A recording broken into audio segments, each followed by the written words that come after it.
Welcome to Super Happy Dragon Lucky. The show will begin momentarily.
Hello, welcome to the show. This is Super Happy Dragon Lucky, episode 0xb3, the 180th episode.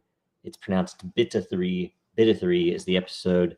A reminder, nothing on the show is financial advice, and make sure you stay tuned after the updates for an AMA. Based upon a DAO vote in the channel there, the current events replaces number go up. I'll probably stop saying that after this week, but in current events this week is Gemini's Winklevoss calls for Barry Silbert's ouster from DCG. This was news to me. I haven't been following any of this stuff. So I don't know the exact reason, but there's something going on there, maybe to watch, who knows. And second, Coinbase is cutting 20% of its workforce, about 940 people, which is interesting. And I don't know, it's crypto winter again, yet again. We get very few springs or summers. Next, and there were no community current events posted, so no credit. So you guys should do that, and we'll hopefully get some next week. All right, next on Dragonchain updates. We have last week's lot distribution from the Super Happy Dragon Lucky show, which was there were 662 lot created. There were 4 questions or topics for 66 lot each. There was 1 featured post that received 66 lot, host received 66, and Dragonchain received 265 lot for the week. Also, under Dragonchain, we have a new quarterly report, which just posted. Check it out. It's for quarter 4. So we have info, and we'll just get the headings here. Table of contents, the update on the SEC complaint, Dragonchain core development, good stuff there. Check out new blogs, one on carbon emission reporting, very simple stuff that we can do today, on proof systems for centralized exchanges that we have implemented, that's been operational before. Some of those guys should come and build out. We have multiple capabilities briefs, one on enterprise NFTs, one on, very important, on behavior, marketplace AI. I think that's very important for future info. Then we go Super Happy Dragon Lucky. There's info on that there.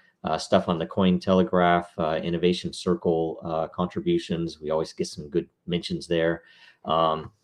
With Den DAO, we have the LCP was a big piece. So we're listing all the LCPs, which lairs were created, info on how many NFTs were created in each one.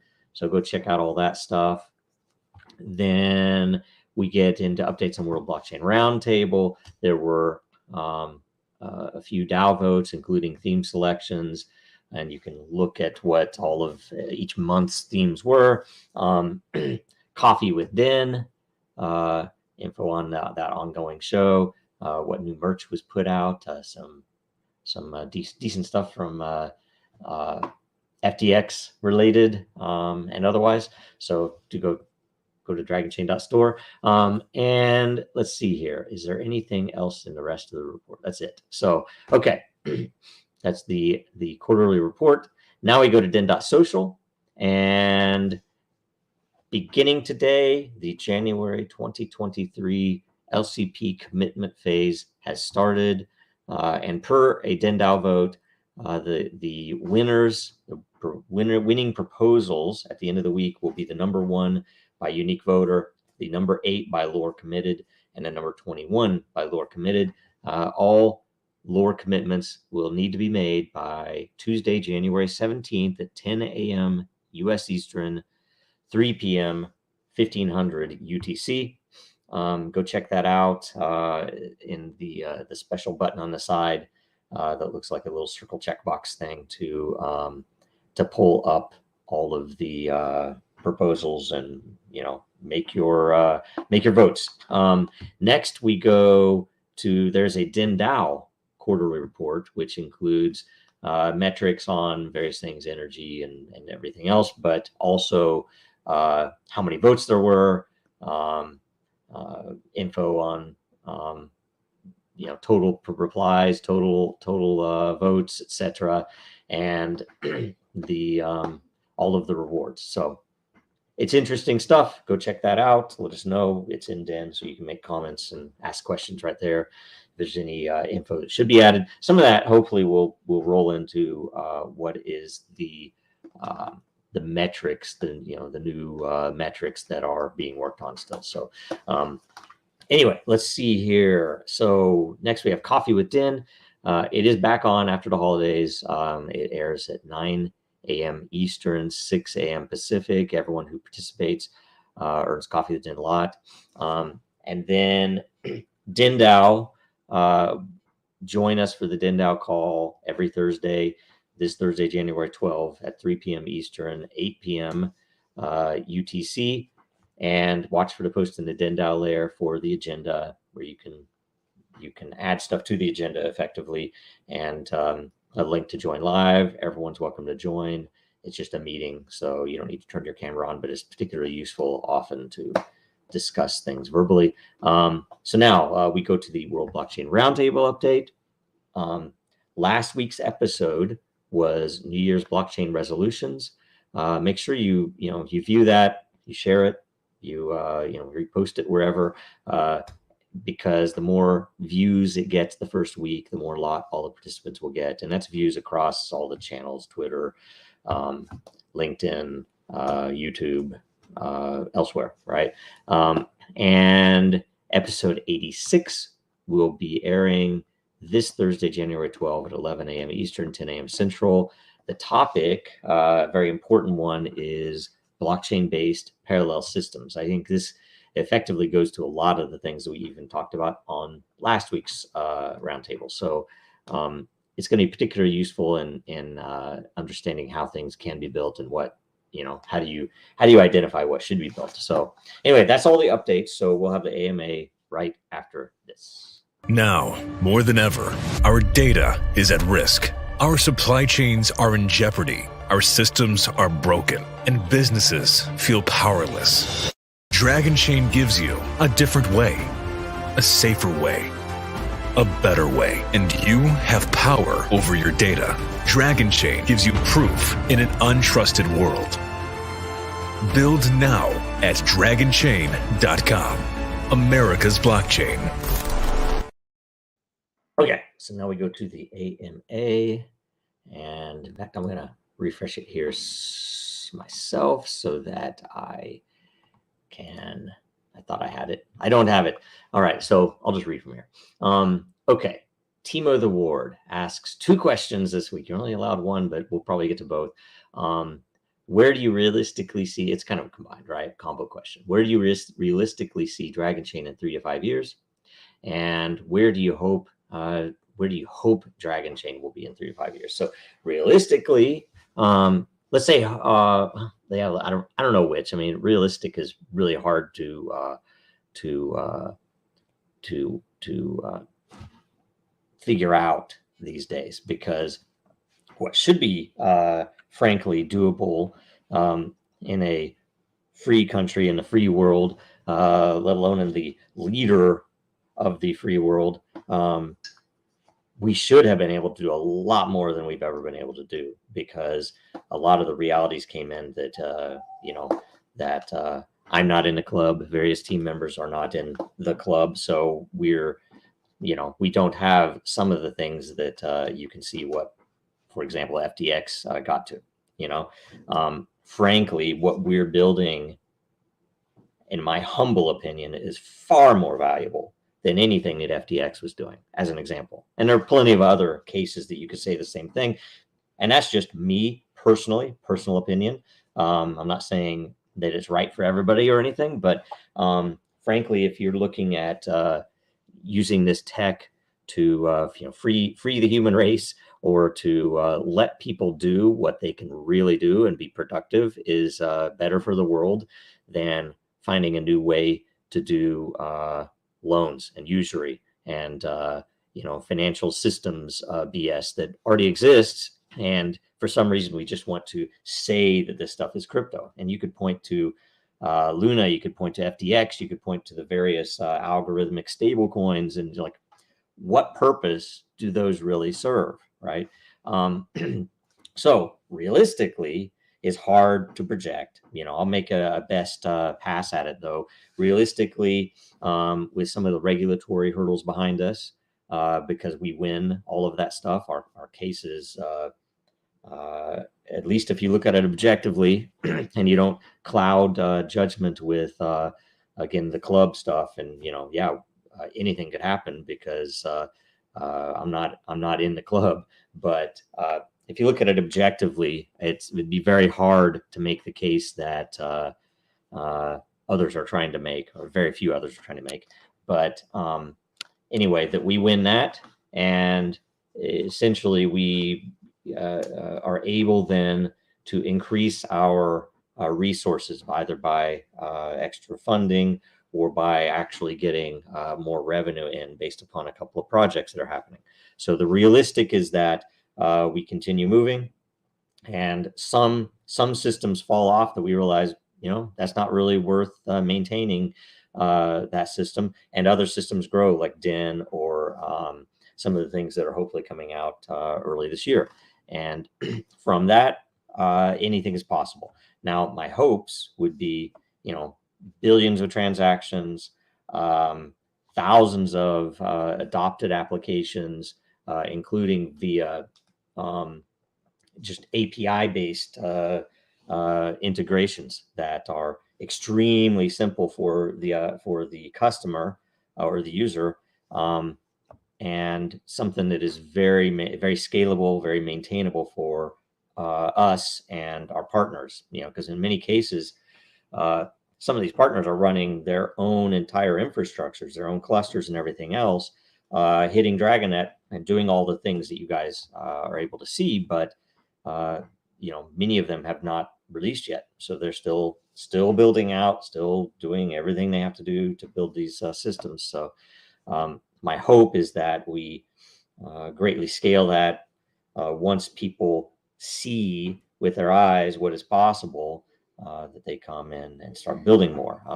So frankly, that's been the hardest thing, and a lot of it is because we did not realize what we were up against in some cases, where we don't consider ourselves threatening to certain industries. They still feel threatened. And so we've had to deal with a lot of things that I've, as an entrepreneur, I've never had to deal with. So, the hopeful is really hopeful, because, again, simply having the regulatory thing behind us is going to be a massive help to what we can build. And most of the things that we can build are, what I think, they're not even things that you would expect. They're not things that at least a lot of the world, people who listen here might expect it, but a lot of the world won't think, oh, why do you need blockchain for that? Or how in the world are you using blockchain for that, right?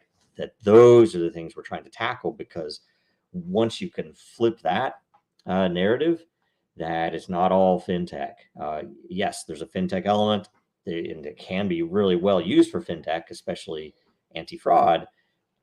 It's more of an historical application that we find valuable and useful. So there's a bunch of really neat things there, including AI, including the behavior AI, as what was in that one blog post. So go check all that stuff out as well.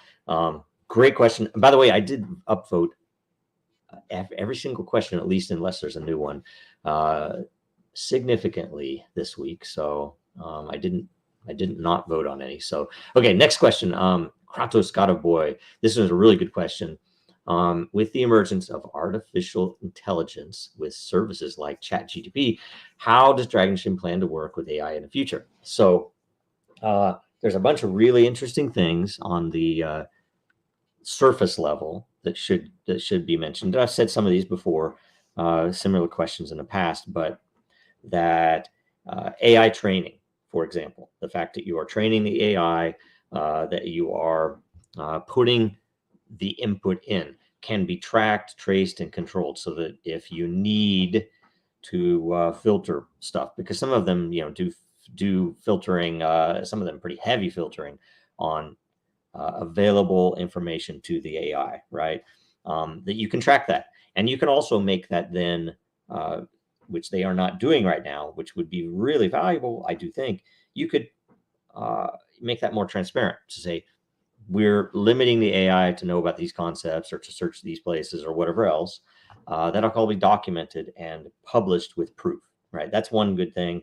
You also have the ability to prove the history of the training, including the potential to help tune the training if it makes sense.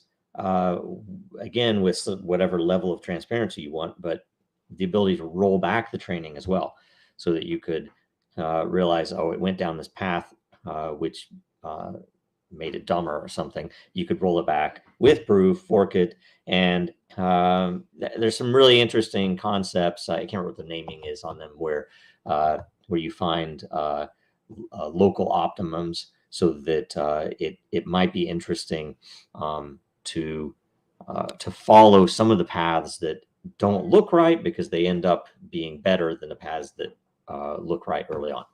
So that's one important thing. But when you go deeper, we actually, in that one post on, I think it was a capability brief, was about what we call behavior marketplace AI. And that is, instead of using what the AI world would consider traditional training, although you can apply it, so it doesn't restrict you from doing that, we think that it is more efficient and more valuable to use human brains by instead constructing a marketplace where behaviors can compete. So that essentially, if you can produce better results with your behavior based upon whatever metrics the business is focusing on for its goals, you can move much faster than you could with the AI. And yes, some people might call it non-AI, but we literally think that this is a form of AI, and it's definitely more efficient, because you don't have to spend the time on the training, and you don't have to spend the time on the testing. And one more piece that you can use AI blockchain with for the AI, which is particularly important if it is sensitive information. And I don't mean private information so much as what is the output. If this is a ChatGPT applied to my medical records, where it can look through my medical records and suggest, hey, it looks like you might have this issue, why don't you go do this. That, number one, we can prove the training. Again, we can prove the inputs for it, that they're all legitimate and sound, and you can prove this is the output. And to help with liabilities, we can effectively let the user accept and acknowledge that the system has told them, hey, this is just AI. We recommend that you go see an expert, go see your doctor about this, but at least they could take that info in, and potentially the doctor could even look up why the AI came up with this. I don't know what you call it, but this diagnosis, and at least give the doctor some better insight that, something that, doctor might not know that 5 years ago you had some particular issue, So anyway, stuff like that. Pretty good. Great question. Next is Agent B. What would be a satisfying number of transactions on Dragonnet this year for me? In the billions, right? That would be satisfying, obviously. It might be more important especially in the winter of crypto, to get more adoptions on, and we're working our butts off to do that, to get systems plugged in and turned on, and integrated. So there are a couple of new ones that have not. They don't even have a business node yet that I'm hoping will soon. So and then a couple that are hopefully launching in the first quarter of this year. That would be public with partners. So anyway, we'll see how that goes. Next, we have Oxons. Will we have a new Den DAO 2023 lair, or will we continue in the current one? It would be a great post with the steps to follow for 2023. Okay, so excellent question, because when we first set up Den DAO, the thought was that we would have a new lair for every year. So we had a Den DAO 2021, and the way that your votes worked were literally, how do I say, staked liquidity ownership to get votes in the Den DAO. And that was, like, say, just a very early way to put it together. And I can't remember how many lot there were. There were a decent number of lot. And it was interesting, but it was expensive, number one, for anybody to take part in that. It was expensive to get out of it. It was expensive for the integration to be plugged in, because the locking contracts on Ethereum had changed versions, and it was a pain in the butt to go and do all of the things we needed to do. So we, based upon what we saw and the fact that the number of participants was low, the voting was, not the best, that we opened it up so that we had 3 categories of votes with the new Den DAO. And this, so after 2021, we moved over to what is now the Den DAO lair, and the 2021 is essentially closed out. You can still read any of the history there. It's still public, but the new layer is the Den DAO layer, which is ongoing. It won't be year based. It'll just keep going. And, it's notable that we have an extremely user friendly and really good user experience for participating in the governance of Den, that even if you have never brought any money in to bear, nothing involved at all, yet you are participating within Den, and you have essentially good output, good objectively based by consensus and all of the algorithms. You have good participation, you have good reputation. You're going to end up with a reasonably significant proportion of the vote, either in the layer owner or in the content contributor areas. But there's also ways you could work in with liquidity, and that's all competition. Again, it's behavior marketplace AI put to use, and what I would say is probably its reference implementation. So let's see here. So that's all the questions. Yes. So all great questions. And by the way, answered all 4. I'm not sure if we're crediting all 4 or not, but we're at least crediting the 3. We're like 3 is this week, but got all 4 answered anyway. And let's see here. We have featured content from Jacob Wayne, the Sandbox. My experience playing Alpha Season 3 in fall 2022. And this is the reason we wanted this as featured content is it's really deep content. I mean, basically, it's a really good review with visuals and everything else. So thanks, Jacob Wayne, on this. This is awesome. I'm probably going to go in and tip him a bunch. I know I voted this up significantly, and I think it's boosted as well. So anyway, go check out that content. It's actually really awesome. And I want to know more about Sandbox anyway. I haven't had time to even talk to my kids about it. So we'll look. How does it relate to how is it better than Decentraland? Is it not better? What does everybody think? Anyway, next we'll go to merch, and let's see here. Merch. So mugs are this month, so 10% off all the mugs with the coupon code Dragonchain-mugs. Go to dragonchain.store for that. There's a bunch of good stuff there. So anyway, and let's see here. I'll make sure I check the comments.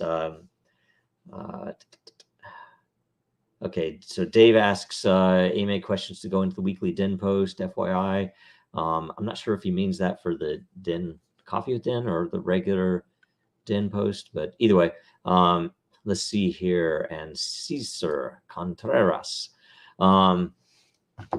Been in from the start, believe in the project. Happy New Year, Cesar. Thank you. And same thing for Jap Cams 123. Everybody here. So thanks a bunch. And let's see here next week. Make sure you watch us again, same time, 11 a.m. Eastern, 4 p.m. UTC, 1600 UTC. Make sure you watch the roundtable this Thursday at 11 and 11 a.m. Eastern, 4 p.m. UTC. And make sure you follow Dragonchain, Real Denizens, and Jojo Row on Twitter, LinkedIn, and on Den, of course, most important. Make sure you like, comment, and share this show, and see you next week. Thanks. Bye.